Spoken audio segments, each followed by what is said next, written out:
is the game really over? Even when we die, is the game over? What do we leave behind?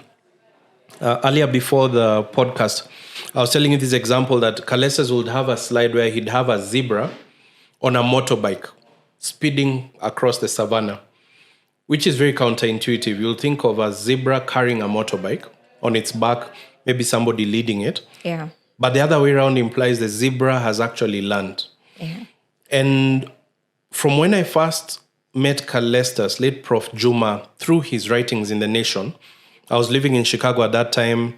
I was working in a company called EKI, Electronic Knowledge Interchange, established by Robert Blackwell Jr. If you're listening to this from Chicago, thanks for being my mentor, and Bernard Lloyd, who would lead us in the context of the Black alumni. Big up. MIT. Asanteni sana, you opened my mind. Huh? I would read about Juma, and he would write about Vision 2030 and all these things in Kenya in the 2000s. Mm-hmm. And I wondered, who's this man? And I figured if I go to Harvard, I'll figure out who he is.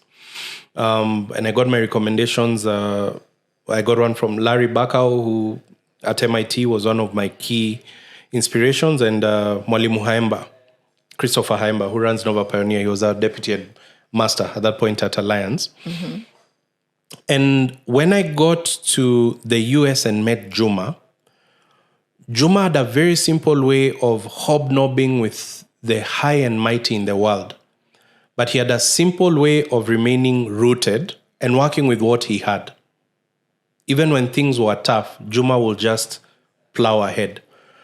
And a year before he died, he introduced me to then head of ACTS. It was a gentleman called Dr. Cosmas Oching, who then invited me to join the board. My term was renewed last year.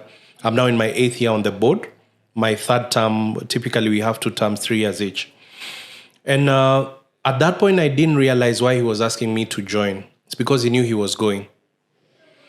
And then shortly before he died, his last email, and we had an exchange, he wrote indicating, Martin, it wasn't to me, it was to students who are at Harvard in his class, which had taken on innovation and development from South Korea, an institution called the Korean Advanced Institute of Science and Technology, KAIST, which is the one that's partnering with the Kenya Advanced Institute of Science and Technology in Konza.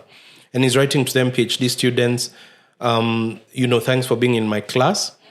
I had these dreams for ACTS, which I modeled on SPRU, which is a school based at the University of Sussex on issues of policy, Science Policy Research Unit.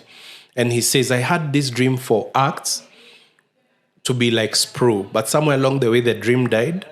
KAIST took it through.